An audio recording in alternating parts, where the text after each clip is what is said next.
Hello and welcome to ScrapbookingStation.com. In this video we're taking a look at pearlized powders, which is a product that I've had and I've actually written to the manufacturer because it doesn't stick.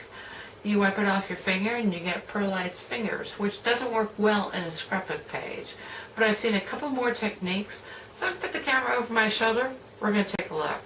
Okay, let's look at the pearl powder that I'm using. It's called Perfect Pearls, and these are metallic, so I've got gold, pearl, copper, and bronze. And for this first panel, I'm just going to stick with these three colors. But you see I've got some solid stamps for later because there's several techniques that we're going to do. But this one is just kind of a panel. So make a neat background for your card or for your scrapbooks. You're going to need some Elmer's glue. First thing I want to do is actually put on my glasses. Okay, so I think I'm ready. Got my glue, got my sponge, got my colors. And I am just going to put a really thick layer of glue because I like it to bubble. Okay, I've got plenty of glue on there. Excuse me. And now I'm going to take my sponge and make sure I've totally covered my panel. And so I'm starting with a Bermuda Bay cardstock for the background. And it's a little bit larger than I think I'm going to need. But I am going to try and go edge to edge, and I am working on wax paper because this does tend to get a little messy. And then if I think I got enough glue, I might actually pound on pretty saturated. And now what you're going to do is pull colors from your pots, and you just need kind of a fluffy brush because how are you going to pick it up? And you're just going to start tamping, just like so. I'll continue with my other colors. Okay, once you've got all your powder on there, you do want to kind of smash it down. Probably more so for your scrapbooking, but so because it's not really smashed into the glue, that powder will pick it up. I'm going to take it over and heat it up, and I'll be back with the finished panel. Okay, so this is the panel I created, and actually it sticks pretty good. You might pick up a little bit, and so I'd probably blot it with a paper towel before actually sticking it into a scrapbook. Of course, I don't do one of anything, and here I played with, instead of patting my sponge, kind of twisting up in here so it gets more molted, and then some of these bubbles popping. And of course I work in a 12 by 12 format, so I made myself a couple what could be borders or panels. So I've got that. And then I tried different color combinations. So this is on black cardstock, and instead of the pearl, I threw in some of the copper. And you can see how that works. But I'm thinking this looks very fall, very Halloween, where I'm kind of intending this for my seashells. So anyway, I'm not going to finish any projects now because I'm hoping some of these other techniques will give me some more to work with. So I'm on to, let's work with the watercolor. Okay, for this first sample, I'm actually using a two-step stamp set. Actually, it's three-step stamp set, but this really has nothing to do with the technique. So, first thing I want to do, this is crumb cake cardstock and Mossy Meadow ink, is I'm going to stamp my leaf.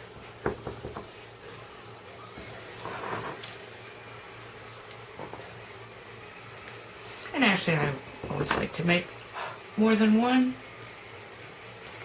And then maybe this time I'm going to spritz some water on there.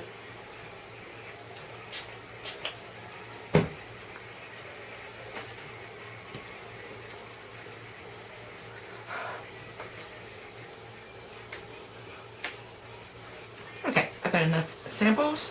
Okay, so now what I'm going to do is take some of this powder, and I'm using a little smaller paintbrush this time, although I'm not sure that I need to. Pick up some water and kind of mix this together. I'd like to pull this into the center. Now I'm going to take the secondary stamp and go ahead and get that on there. And on top of there, kind of interesting. Let me grab a little more powder. The thicker, actually, the thicker it's going to show up on your stamp, so that's something to know. And then, so, and those are 4 samples, and this is kind of a specialized stamp set, so let me just take my solid seashell. For this sample, I'm just going to use one stamp, which is pretty much solid. So let me ink that up. Actually, with these larger stamps, I like to turn the stamp head over. Make sure that's on there really good. And this is Pool Party cardstock, and this is a Bermuda Bay. And I'm going to go this way with it. So get that right there. And the reason I'm taking such a good look is so I can try and position it right on top. I'm done, so let's see. Looks good. Let me just do another one. Okay, for this, I'm just going to paint once again right onto the stamp with my, I don't know if you could see, but I've already mixed up the pearl with a little bit of water. But instead of covering the whole stamp, I'm just going to try and highlight some areas. I'm going to try and get it right on top of there. So I'm kind of got edge to edge. If I wanted to be perfect, of course I'd take out my thingamajig, and you're just going to get a little bit of shine on that.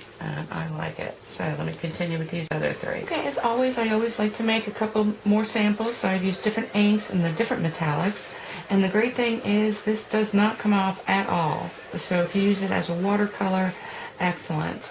And the other thing is you don't have to paint the metallic onto your stamp and try and go right on top. You can take a paintbrush and actually have more control about where it ends up and also how deep a metallic it is. So that's fun.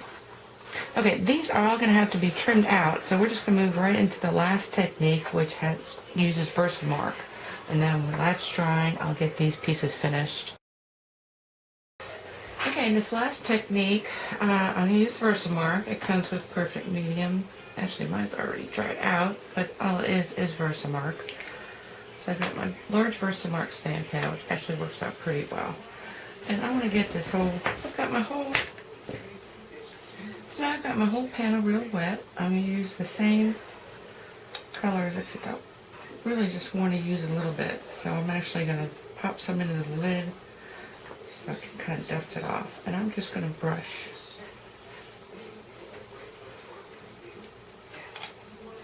across here. So I'm going to get a thin coat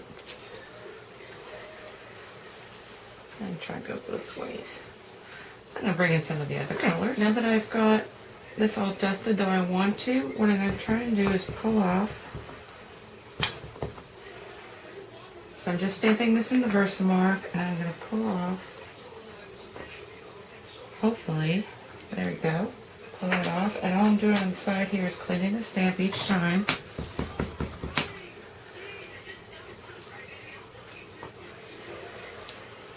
So I'm going to use that. I'm just going to keep going with some of these other images. I'm going to create another one. So these are both about 6.5 inches, and this way I will have a full at least 12 inches for my scrapbook. Anyway, let's let this dry, and then I'll be back. It's as dry as it's going to get, and now that I actually used a heat gun, and it still does rub off. So we know that it sets with water, and I could just ruin the whole pattern, but I've got just actually a Stampin' Mister that I just filled with water, and I'm going to try very lightly to mist it because we know it sets with water. So I want to get it pretty wet, and this is my preferred way of doing this. So I'm going to let that totally dry, and then we'll come back and take a look at that. Okay, so here's the panels from hell, I'm going to call them from now on. Actually, spritzing the water didn't work. On this other one, I really gave it a good spritz. Still, it was picking up on my finger. So finally, I took out my acrylic spray. It's clear acrylic sealer, which I pretty much saved for pastels and chalks, and used it on that, and it worked out really well. So having said that, I would absolutely do something like this, mask off a section of my scrapbook page, and do this right on to the 12 by 12. And actually, same with this technique. So let's recap. So we've got this. Again, you've got to use acrylic sealer, so kind of a pain in the butt. But then you've got these pieces, which stay put when you put them down. And once again, instead of having to trim all these out, if I wanted to do a cluster, I would probably stamp right onto my page. And then you've got this technique, which creates really textured panels and borders. And I would even do photo corners with this and mats for my photographs. And same with these. Anyway, kind of fun to play with. I hope you give it a try. Thank you for watching.